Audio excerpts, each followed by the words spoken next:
Interstellar Commerce Station. Theta 9 prided itself on maintaining the kind of sterile, predictable environment that made bureaucrats across 17 star systems sleep soundly at night. The station hummed along with the efficiency of a well-oiled machine, which was ironic considering machines had been doing most of the. According to YouTube analytics, 98% of viewers are not subscribed. That's a huge number.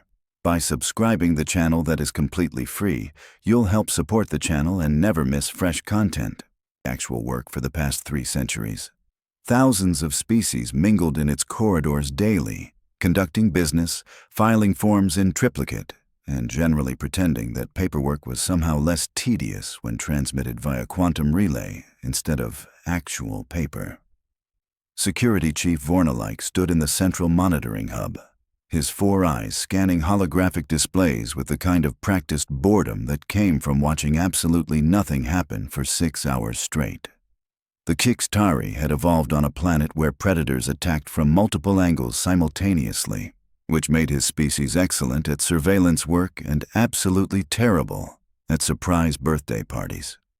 Tonight's shift had been progressing with all the excitement of watching paint dry in a vacuum, which, in Vornalike's professional opinion, was exactly how a good shift should progress. Then the alarms decided to ruin everything. Not the blaring, everyone panic now alarms that accompanied hull breaches or reactor malfunctions.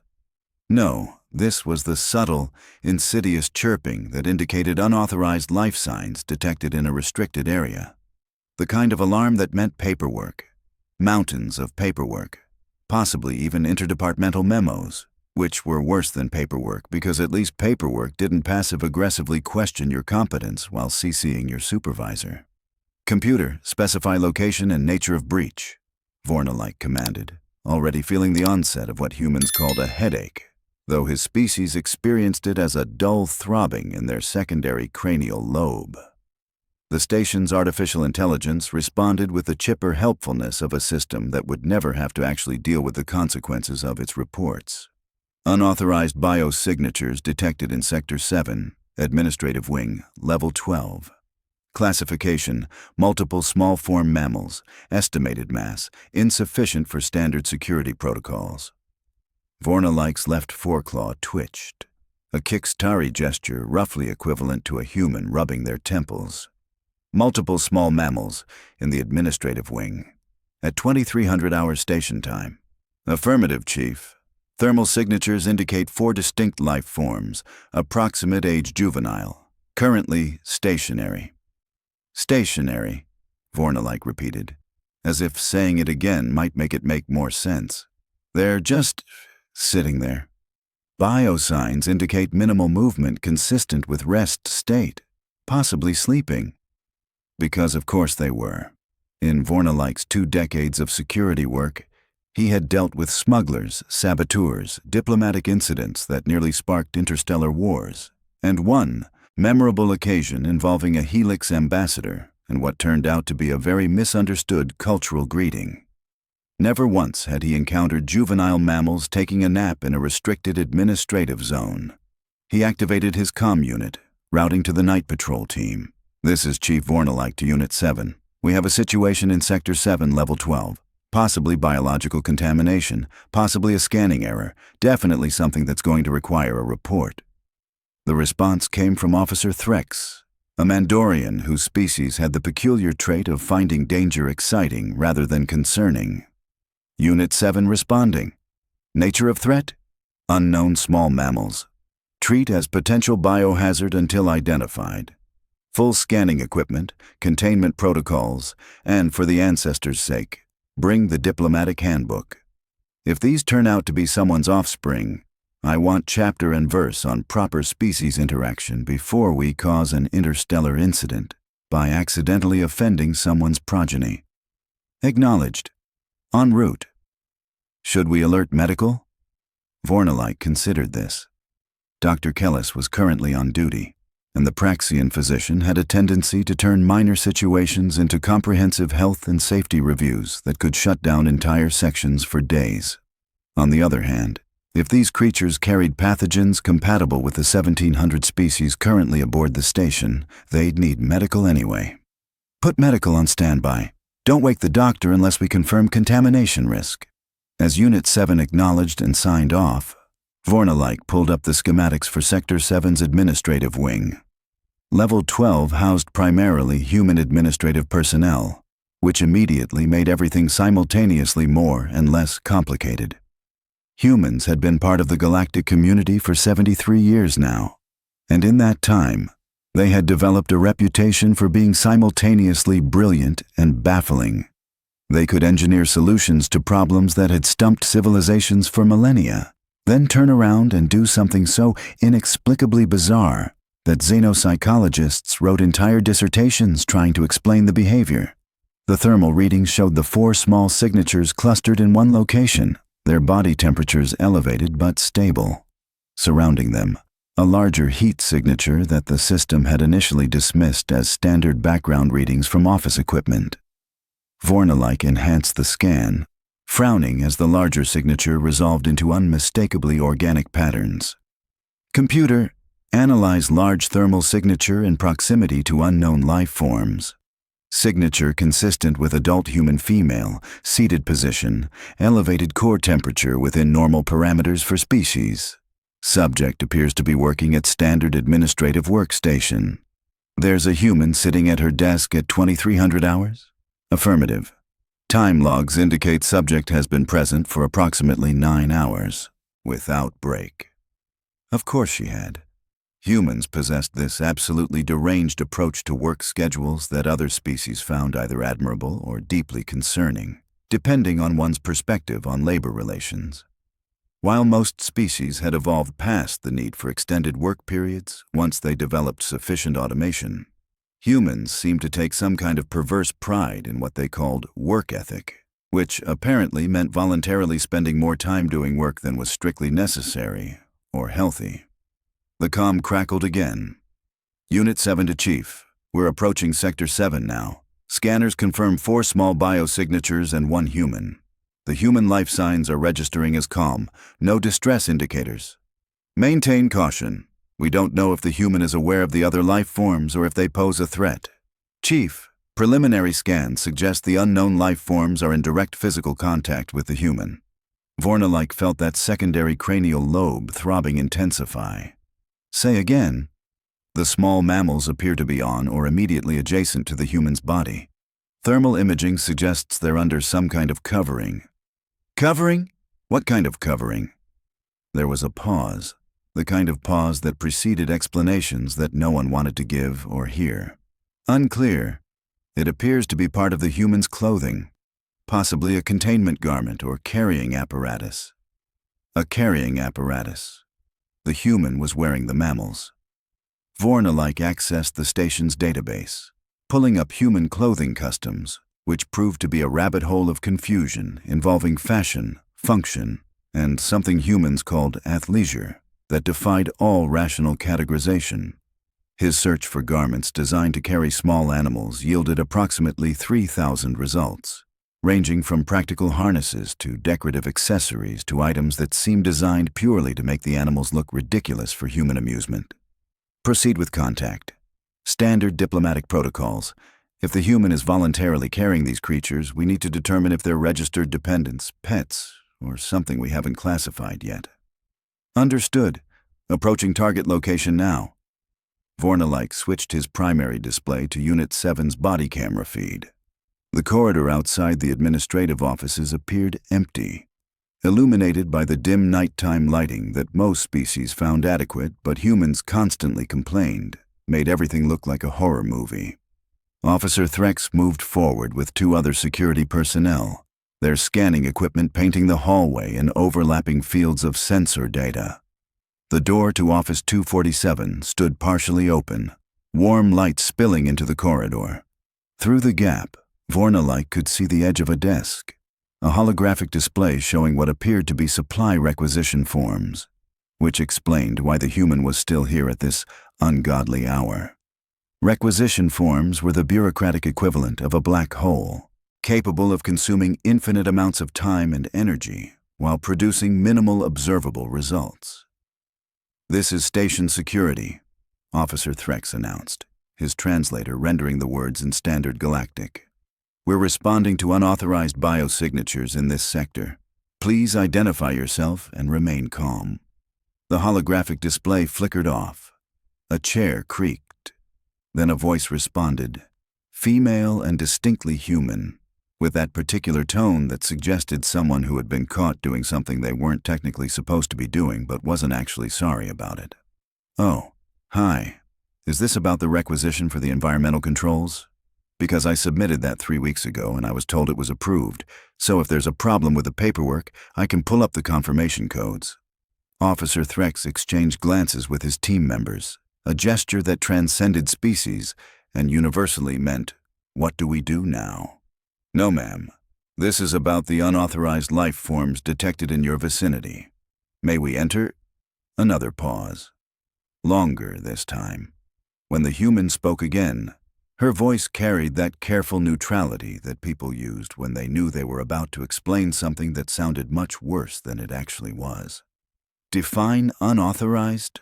Vornalike groaned, which came out as a clicking sound that his translator thoughtfully rendered as profound administrative suffering. This was going to be one of those nights. The kind that started with a simple alarm and ended with incident reports that somehow required input from 6 different departments and 3 legal advisors. "Ma'am, please remain seated and keep your hands visible. We're coming in." The security team entered the office, and Vornalike leaned forward, watching the feed intently as the scene resolved into view. The human sat at her desk exactly as the scans had indicated, her posture relaxed despite the sudden appearance of armed security personnel. She wore what humans called a hoodie, an oversized garment with a hood that currently covered her head and a front pocket that seemed disproportionately large. The front pocket that was moving, not dramatically, just small, rhythmic movements that suggested breathing. Multiple sources of breathing, their patterns slightly out of sync with each other and completely out of sync with the human's own respiratory rate. Officer Threx raised his scanner, taking detailed readings. "Ma'am, what exactly are you carrying in your clothing?" The human looked down at her swollen hoodie pocket, then back up at the security team with an expression that Vornalike's xenopsychology training identified as guilty but defiant, which was apparently a very human combination of emotions. "Would you believe critical documents?" "No." "Office supplies?" "Also no." The human sighed, reaching slowly toward her pocket. "Okay, but before I show you, I need you to understand that this is actually a very reasonable situation with a perfectly logical explanation. In Vornalike's extensive experience, any situation that required that disclaimer was neither reasonable nor logical, but it would certainly be interesting, which was the opposite of what he wanted from a night shift. The search of the hall was about to get significantly more complicated. The human administrator had been on station for 8 months, which, in galactic terms, was approximately 7 months and 29 days longer than most species expected humans to tolerate structured bureaucratic environments. Her personnel file indicated exemplary performance in resource allocation, an impressive ability to navigate the labyrinthine requisition system, and a noted tendency to work through what other species considered reasonable rest periods. She had arrived on Theta 9 with the typical human enthusiasm for exploration and integration, armed with credentials from Earth's administrative core and a coffee maker that violated at least 3 safety regulations regarding liquid temperature maximums. The coffee maker had been confiscated within her first week. She had filed an appeal that was so thoroughly researched and legally sound that it remained tied up in committee review to this day. Officer Threx kept his scanner trained on the moving pocket while his partners fanned out to secure the office perimeter, as if juvenile mammals might suddenly launch a coordinated assault. The human watched this tactical deployment with the patience of someone who dealt with overzealous protocol enforcement on a regular basis. "Before this turns into a full containment situation," she said carefully, "I want to emphasize that no station regulations have been violated. Technically." "Technically," Officer Threx repeated, his mandibles clicking in what his species used to express skepticism. "Ma'am, we have 4 unregistered life forms in a restricted administrative zone. They're registered, just not with station security specifically. There's a difference. Vornalik's voice crackled through the comm unit embedded in Threx's helmet. Officer, please ask the human to explain exactly what species we're dealing with here, and why they're inside her clothing. The human's expression shifted to something defensive, a look that suggested she was about to justify decisions that made perfect sense to her but would baffle everyone else. They're Valucian cubs, 4 of them. Their parent is the environmental systems engineer on level 9. And before you ask, yes, she knows they're here. Valucian cubs. Threx consulted his scanner's database, pulling up species information. Valucians were small, furred mammals from a high-gravity world, known for their skill in technical fields and their strong family bonds. Their young required near-constant physical contact during their first developmental cycle, which typically meant being carried by parents or designated caretakers. And they're in your pocket because? The human shifted slightly in her chair, and the pocket responded with a small chittering sound that the translator interpreted as contentment.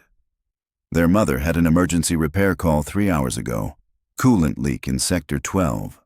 She couldn't take them into a hazardous environment, and the station's child care facility doesn't accommodate Valucian thermal requirements. So you volunteered to carry them. They needed somewhere warm and safe. My hoodie has a kangaroo pocket. It seemed practical. Practical. The human had turned her clothing into a mobile nursery because it seemed practical.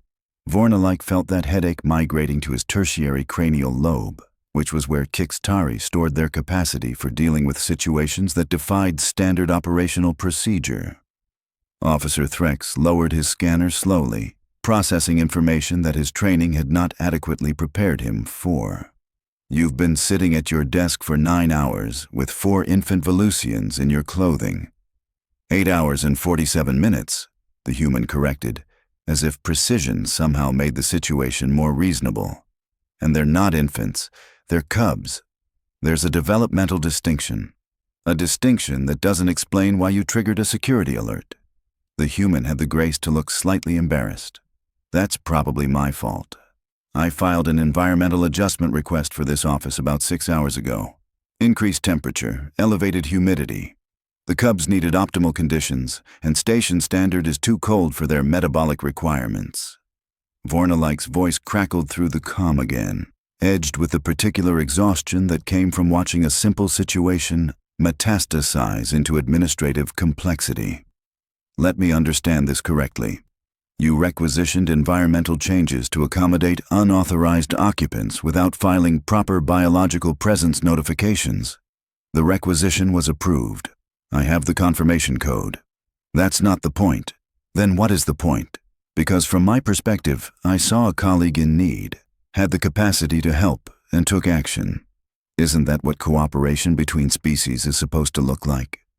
Officer Threx's partners exchanged glances that communicated an entire conversation about humans and their peculiar approach to regulations. Most species viewed rules as frameworks requiring strict adherence. Humans viewed them as suggestions that could be creatively reinterpreted when circumstances demanded flexibility. Ma'am, station protocol requires notification when introducing new biological entities into any sector. It's a safety measure. They're cubs, not biological entities. They eat, sleep, and occasionally make adorable noises. The most dangerous thing they've done tonight is drool on my keyboard.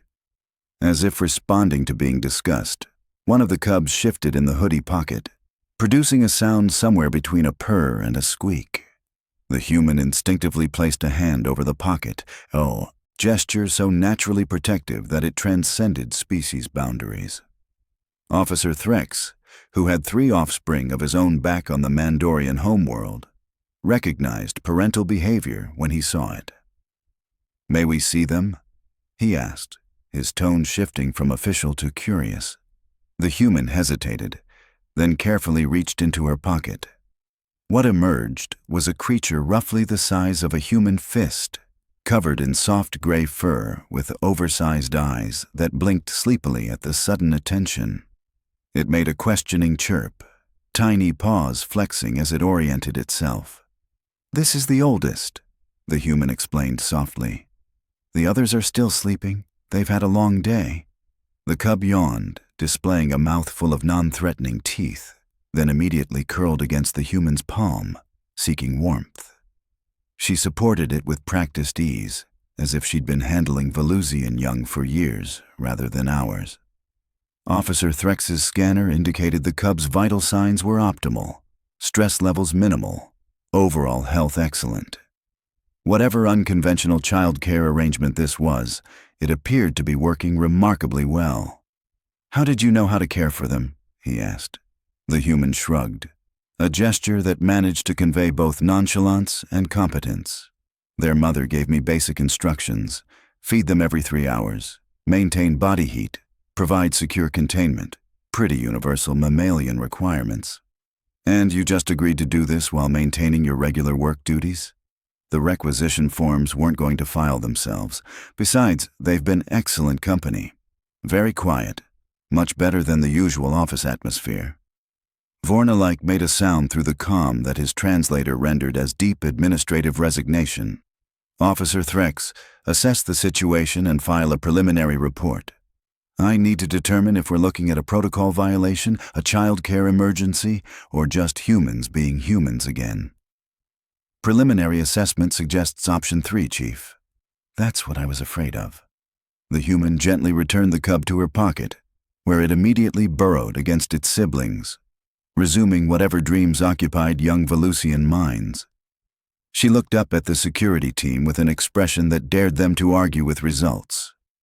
"So are we done here? Because I have another 2 hours of work, and I'd prefer not to disturb them with excessive official presence." The incident report that landed on Station Administrator Kefrun's desk the following morning was 17 pages long, which was 14 pages longer than reports describing actual security threats typically ran. The administrator, a Valucian with a natural talent for bureaucracy and an unnatural tolerance for human unpredictability, read through the entire document twice before summoning Security Chief Vornalike to her office. "Let me make certain I understand the sequence of events," Kefrun said, her vocal membranes vibrating with careful neutrality. "We deployed a security team, initiated breach protocols, and conducted a systematic search of an administrative corridor because a human was babysitting." Vornalike's 4 eyes managed to convey different levels of exhaustion simultaneously, a talent he developed over years of service. Babysitting without proper authorization, in a restricted area, while manipulating environmental controls and continuing to process classified requisition documents. The cubs were never in danger. The human was never in danger. No station protocols were actually violated, according to Legal's review. Legal's review took 6 hours and required consultation with 3 different species-specific childcare experts. Kefrun leaned back in her chair, which creaked under her bulk in a way that suggested station maintenance should probably look at the furniture requisition forms. The Valucian mother has submitted a formal commendation for the human's assistance. She stated that without intervention, she would have been forced to abandon a critical repair that could have compromised life support for an entire sector. That doesn't address the unauthorized biological presence issue. The cubs were registered station residents. They had every right to be here. The fact that they were being carried by a human in unconventional clothing doesn't constitute a violation. Vornalike's secondary cranial lobe began throbbing again, right on schedule. "Administrator, we have protocols for a reason. If every species started deciding which regulations to follow based on personal judgment, we'd have chaos. Or we'd have a station where species help each other during emergencies instead of hiding behind procedural compliance." Kefrun pulled up a secondary file on her display. "This isn't the first time this particular human has improvised solutions. She organized a joint recreational activity between 5 incompatible species last month by discovering they all enjoyed competitive stacking games. The xenopsychology department is still trying to figure out how she managed it." "That's different from carrying around someone else's offspring, is it?" Both situations involved recognizing needs and adapting available resources creatively. That's not a security threat. That's exactly the kind of cross-species cooperation we claim to value. The security chief's mandibles clicked in frustration. "So what's the official ruling?" Kefrun manipulated her display, entering notations that would become part of permanent station record. No violations filed. The human receives a notation in her personnel file regarding exceptional colleague support.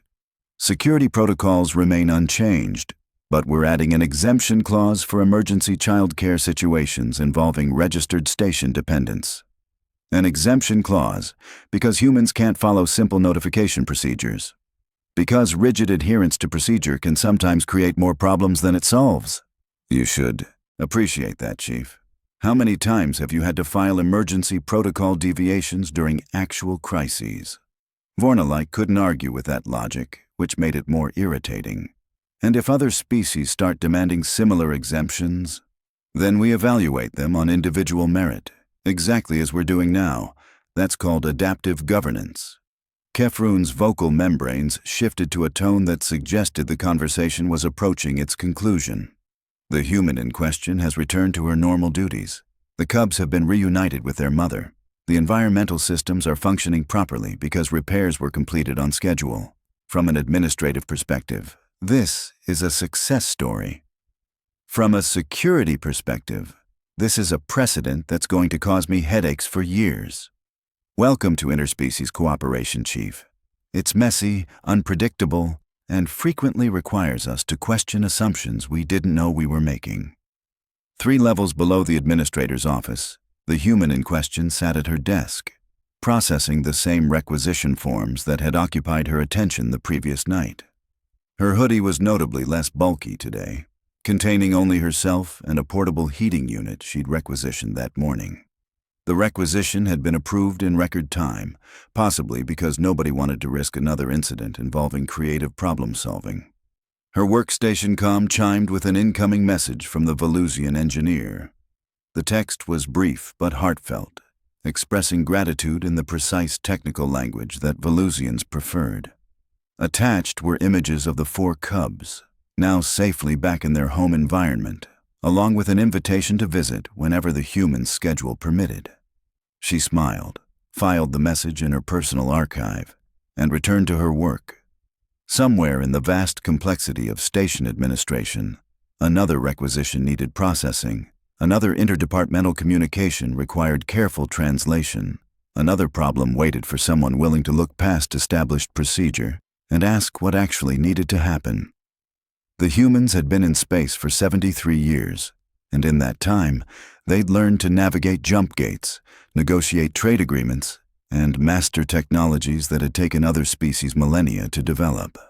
But their most disruptive contribution to galactic civilization wasn't technological or economic. It was the radical concept that rules existed to serve people, not the other way around. That regulations were tools, not sacred texts. That sometimes the most professional thing you could do was stuff a colleague's kids in your pocket and get back to work. Interstellar Commerce Station. Theta 9 continued its steady orbit, its corridors filled with countless species conducting business, filing forms, and generally maintaining the orderly operation of galactic bureaucracy. And in one small office on level 12, a human processed requisition documents with the same dedication she'd shown while simultaneously serving as a mobile nursery. Because that's what humans did. They saw problems, evaluated resources, and implemented solutions that made perfect sense to them while baffling everyone else.